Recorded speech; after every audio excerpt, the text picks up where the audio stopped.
The foreign envoy leaned toward his companion, glanced at the plainly dressed young woman seated across the Duke of Rushcliffe's dinner table, and said in rapid, contemptuous French certain no one at this dull English board could follow him, "Look at the little gray mouse the Duke has seated among us. A companion, a poor relation, some charity case in a made-over gown. What a waste of a chair. She has not the wit to know she does not belong." Julian Hartley, 8th Duke of Rushcliffe, understood French perfectly well, and his hand tightened on his glass. He had seated Miss Cordelia Wren beside his aunt because the woman was his aunt's companion, and there had been no help for it, and he had thought little of her one way or the other, a quiet creature in dove gray who kept her eyes on her plate. He opened his mouth to deliver the envoy a freezing reproof. He did not get the chance. Miss Wren set down her fork. She turned to the Comte de Valac with a small, pleasant smile and answered him in French so flawless, so effortlessly aristocratic, that it silenced the entire table. "You are mistaken, monsieur," she said, "on nearly every particular, which is a great deal to accomplish in one sentence. The gown is indeed made over. I have never pretended otherwise, and I find honest thrift less vulgar than borrowed insult. As for my wit," her smile did not waver, "I confess it is a poor thing. But it was quite equal to understanding you, which I fear is more than I can say for your manners." The Comte had gone the color of a boiled beet. Julian set down his glass very slowly. He was staring at her, as was every other soul at the table, and Cordelia Wren met the general astonishment with the composure of a woman who had expected nothing else and been disappointed by the world too often to be surprised. "You speak French," the Comte managed in English now stiffly. "A little," she returned to her dinner. "And Italian should you prefer to insult me in that, or German or Spanish or a serviceable Latin if you wish to be classical about it. I was my late father's amanuensis for 11 years, monsieur. He was a scholar with poor eyesight and a wide correspondence, and I was his eyes and his pen in 5 languages. One learns." She glanced up, and the mild gray eyes were suddenly not mild at all. "One learns, in particular, that the people most certain know one can understand them are usually the ones saying the least worth understanding." There was a silence, and then Julian's aunt, the Dowager Lady Marchmont, gave a short bark of delighted laughter, and the tension broke, and the dinner went on, but the Duke of Rushcliffe did not hear another word of it. He was looking at the gray mouse who was no mouse at all, and something in the settled order of his life had come quietly, thoroughly loose. He found her the next morning in his own library. She had not known he was there. He had come down early, as was his habit, and stood half hidden among the tall shelves when she entered with an armful of his aunt's correspondence, meaning only to fetch a book to read aloud to the old lady. But she had stopped at the great table where the morning's post lay, and among it was a letter he had been wrestling with for a week, a document in dense diplomatic Italian, part of a trade matter that his own secretary had rendered into a translation Julian suspected was wrong but could not himself correct. He watched Cordelia's eye fall on it. He watched her hesitate, glance about, and then, unable to help herself, he thought, the way a musician cannot help finishing a phrase, pick it up and read. He watched her frown. He watched her set it down, take up a pencil, and in the margin of his secretary's translation, make 3 swift small corrections. "That word," Julian said, stepping out from the shelves, "is not concession." She startled violently and dropped the pencil. "Your Grace, forgive me, I had no right." "You had every right, it is wrong, and you have seen why." He crossed to the table and looked at what she had written. His secretary had translated a clause as a firm concession from the Milanese party. Cordelia's margin note showed it to be nothing of the kind, a conditional, a courtesy, a door left deliberately ajar. It changed the entire meaning of the letter. It changed, Julian realized, the entire negotiation. "How did you know this?" "The construction, Your Grace. Italian merchants of that region use a subjunctive in that place to mean the opposite of what the words appear to say. It is a politeness, a way of promising nothing while seeming to promise much. Your secretary read it as an Englishman.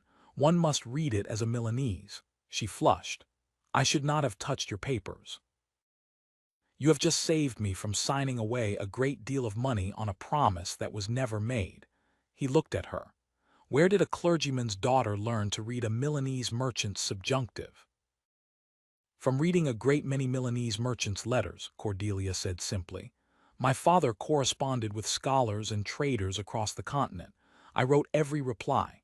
He could not see to do it himself these last years, and there was no money for a secretary, so it fell to me. I did not think of it as an accomplishment. It was simply the work."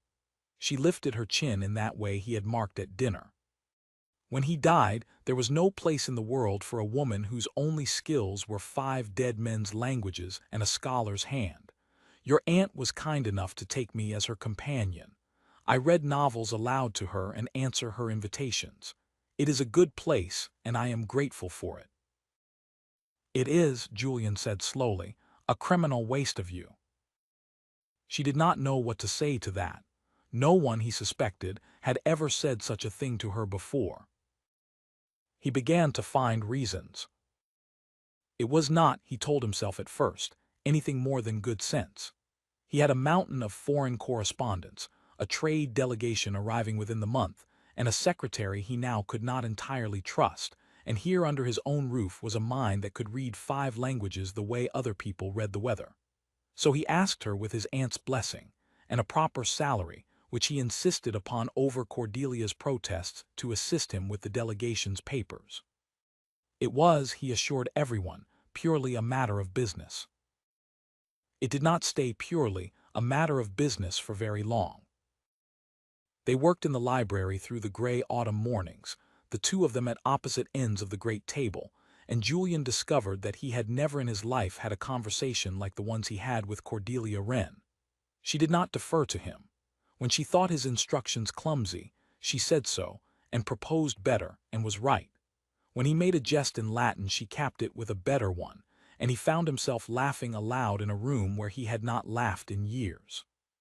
She knew the histories behind the treaties, the old quarrels behind the trade disputes, the small vanities of every envoy in Europe, all of it gathered from 11 years of reading other men's letters, filed away in a mind that had never been given anything of its own to do. The trade delegation arrived in a cold rain at the end of October, 3 grave Milanese and the same Comte de Valac, sent to represent the French interest, who had not forgotten his humiliation at the Duke's table and had clearly come prepared to recover it. Julian had dreaded the negotiations for weeks. He was no fool at figures, but the subtleties of continental courtesy, the thing said by not being said, had always eluded him, and he had watched cleverer men than himself be quietly fleeced across a treaty table by an envoy who smiled while he robbed them. So he did a thing no duke of his acquaintance had ever done. He seated his aunt's companion at his right hand, in a plain gray gown with a portfolio of papers, and let it be known she spoke for him on matters of language. The Comte's lip curled. "You bring your translator to the table itself, Rushcliffe, how very modern." "I bring the cleverest person in the room," Julian said mildly. "You are welcome to object in French if you like. She will hear you." The negotiations lasted 4 days, and Julian, who understood the languages but not the games, watched Cordelia Wren play them like a master. She caught a Milanese merchant slipping a false figure into a subordinate clause, and named it so gently that the man laughed and withdrew it rather than lose face. She heard the Comte instruct his secretary in a murmured aside in French to press hard on the timber tariff because the Englishman will not notice, and she noticed, and she quietly redrafted the English party's position that very night so that the trap closed on empty air. She never once raised her voice. She never once claimed the credit. She simply sat at the Duke's right hand and sentence by careful sentence saw to it that he was not robbed. On the last evening, when the accords were signed and the Milanese had gone away well pleased, and even the Comte had been forced into a grudging bow, Julian found her alone in the library, gathering her papers by candlelight. "They think I am shrewd," he said. "The delegation. They will go home and tell Milan the Duke of Rushcliffe drives a hard, courteous bargain, and every word of it was you. You signed the papers, Your Grace. I signed what you told me to sign, and I would have signed away half of Rushcliffe without you, and we both know it. He came into the room. Why do you do that? Give the credit to everyone but yourself. A man with 1/10 of your gifts would dine out on them for a decade. Cordelia was quiet a moment, straightening the papers that did not need straightening. "'Cause a woman who is too clever is a nuisance, Your Grace," she said at last. "And a poor woman who is too clever is a scandal, and I learned young to make myself small enough to be kept. My father valued my mind, but he was the only one who ever did, and when he died the world had no use for it, only for my hand, my patience, my willingness to be quiet and useful in a corner." She looked up, and for once the composure slipped, and he saw beneath it something that had been starved a long while. "You are the first person since he died to look at what I can do and call it a waste rather than a threat. You cannot know what that is like."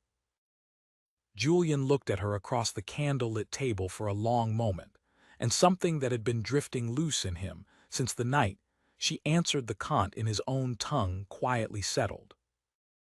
"You should have been a diplomat," he told her, in the gray mornings that followed, watching her draft a reply that threaded 3 rival interests through the eye of a single courteous sentence. "Women are not diplomats, Your Grace. That is England's loss, not yours." He set down his pen. "When the delegation's business is fully concluded, I mean to write to the Foreign Office and recommend that your translations of the Milanese Accords be used as the official English text, under your name." She looked up startled. "My name?" "Your name, Cordelia Wren. I will not have your father's daughter go on being called a gray mouse by fools who could not order a meal in their own tongue." He heard the heat in his own voice and did not check it. "You have a mind the equal of any man I have ever sat in council with, and a better one than most, and I have found—" He stopped. He had not meant to say the next part aloud. But she was watching him with those gray eyes that missed nothing, and he had lost the habit with her of saying less than he meant. "I have found that I do not merely admire it, Cordelia. I have come to depend on it, on you. I look forward to these gray mornings more than to anything else in my day, and it is not the Milanese Accords I look forward to." The pen went still in her hand. "You are the Duke of Rushcliffe," she said very quietly, "and I am your aunt's paid companion who mends her own gowns." "You are the most brilliant woman in England," Julian said, "who happens to mend her own gowns, and I would rather sit across a table from you for the rest of my life than across from every titled heiress in the kingdom put together. I did not know, when I sat you at my dinner that night, that I was seating the person who would ruin me for all other company. I know it now." He rose and came around the table to her. "The Count called you a waste of a chair. He was wrong about everything, but about that he was most wrong of all. You are the only person at any table I have ever wished to keep." Cordelia Wren, who had spent 11 years being someone's invisible eyes and pen, and had never once been looked at as she was being looked at now, found that all 5 of her languages had deserted her at once. "I do not," she managed at last in plain English, "know what to say." "Then say it in Italian," Julian murmured, "so I may treasure having understood you." And she laughed the startled, unguarded laugh he had been chasing for weeks, and said something soft in that language, and he understood it perfectly, and it was yes. He did write to the Foreign Office, and the Milanese Accords went into the official record under the name of Cordelia Wren. The first time in living memory a woman's name had been so entered, and it caused a small scandal and a great deal of admiration, and did not trouble the Duke of Rushcliffe in the slightest. He married her in the spring. The Comte de Vaillac, learning of it, was heard to remark sourly that the Duke had thrown himself away on a nobody, and the remark found its way back to Rushcliffe, and Julian only smiled. "On the contrary," he said, in the Comte's own tongue, so that there could be no mistaking it, "I married the cleverest person I have ever met. It is the rest of you who are the waste of chairs." The new Duchess of Rushcliffe ran her husband's foreign correspondence for the whole of their long life together, and ambassadors who had once looked past her at dinner tables came, in time, to dread her quiet marginal notes more than any minister's rebuke. And Julian, who had thought he was seating a poor relation among his guests that autumn night, would say to the end of his days that it was the luckiest chair he had ever filled. For he had sat down a duke bored by every clever man in Europe, and risen a man who had found, at his own table, the one mind he could never grow tired of, and the heart to go with it.